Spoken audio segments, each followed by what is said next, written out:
ایک صحابہ کی ٹکڑی میں گفتگو ہوئی، باتیں ہوئیں کہ بھائی یہ جو مشرکین ہیں نہ رسول اللہ صلی اللہ علیہ وسلم کو قرآن سنانے دیتے ہیں، پوری بات سنتے ہی نہیں، بات شروع ہوتی کیا ہے، ہنگامہ شروع کر دیتے ہیں، مار پیٹ پہ آ جاتے ہیں۔ کیا ہی اچھا ہوتا کہ قریش کے جو بڑے بڑے حضرات ہیں ان تک قرآنی کچھ آیات، کچھ پیغامات جس میں قرآن نے کیا ہے ایمان کی حقیقت بیان کی ہے وہ پہنچتی۔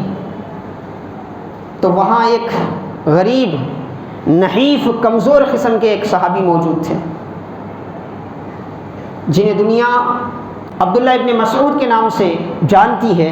انہوں نے کہا میں یہ کام اپنے ذمہ لیتا ہوں۔ ساتھیوں نے سمجھایا کہ نہیں آپ نہیں، کیونکہ اس کا نتیجہ آپ بھی جانتے ہیں، ہم بھی جانتے ہیں، کل اگر قریش کی مجلس میں جا کر کوئی قرآنی آیات پڑھے گا تو اس کی جان بھی جا سکتی ہے، وہ لوگ اسے زندہ نہیں چھوڑیں گے، اسے مار پیٹ کر کے لہو لہان کر دیں گے، طرح طرح کا نقصان ہو سکتا ہے۔ اسی لیے یہ مقصد تو اچھا ہے، اس کے لیے کوئی ایسا آدمی تیار ہو جائے جو بڑی خاندان کا ہو، اہل عرب کے بڑے قبیلے کا ہو، تاکہ کم از کم ان کو قبیلے کا تو ڈر رہے، خاندان کا تو ڈر رہے۔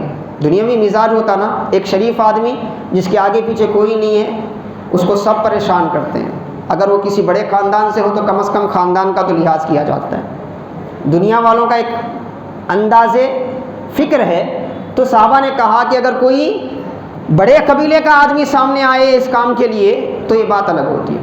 تو حضرت عبداللہ ابن مسعود نے فرمایا میرے پیچھے بہت بڑی قوت ہے۔ بولے کون سی قوت ہے؟ بولے میرا پروردگار ہے، میرا پروردگار ہے، اس سے بڑی قوت والا تو کوئی نہیں ہے، وہ میری حفاظت کرے گا۔ صبح ہوئی، حضرت عبداللہ ابن مسعود خانہ کعبہ کی اس جگہ پہنچے جہاں سارے سرداران قریش بیٹھے ہوئے تھے اور ہر ایک کا اپنا اپنا نشستگاہ لگی ہوئی تھی، اس پہ جا کے سارے بیٹھے ہوئے تھے۔ وہاں پہنچے اور آواز سے کیا ہے سورہ رحمان کی آیتیں پڑھنے لگے۔ پہلے انہوں نے سنا، پھر ایک دوسرے سے کہنے لگے بھئی انہیں کیا ہو گیا، یہ کیا کر رہا۔ پھر اچانک احساس ہوا رہے یہ تو وہی ہے جو محمد کا کلام ہے، جو محمد سناتے ہیں، چلو پکڑو مارو، شروع ہو گئے۔ پھر اس کے بعد کوئی آپ کے سر پہ مار رہا ہے، کوئی چہرے پہ مار رہا ہے، کوئی آپ کے پیٹ میں مار رہا ہے، کوئی کیا ہے پتھر پھینک رہا ہے، طرح طرح سے پورا چہرہ لہو لہان ہو گیا۔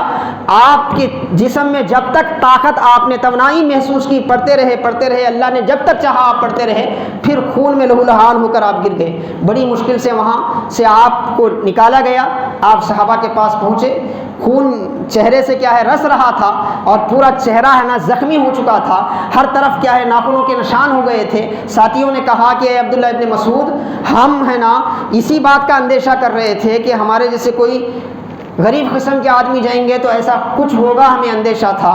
تو حضرت عبداللہ ابن مسعود نے فرمایا کہ اے ساتھیوں فکر نہ کرو، کفر کو آج جتنا ذلیل ہوتا ہوا میں نے دیکھا ہے کبھی نہیں دیکھا، میں نے دیکھا ہے کبھی نہیں دیکھا۔ کیا ایمانی کیفیت تھی ان کی، کیا ایمانی سوچ تھی۔ اس کے بعد کہا کہ اے ساتھیوں اگر تم اجازت دو تو میں کل پھر جاؤں گا، پھر انہیں قرآن سناؤں گا۔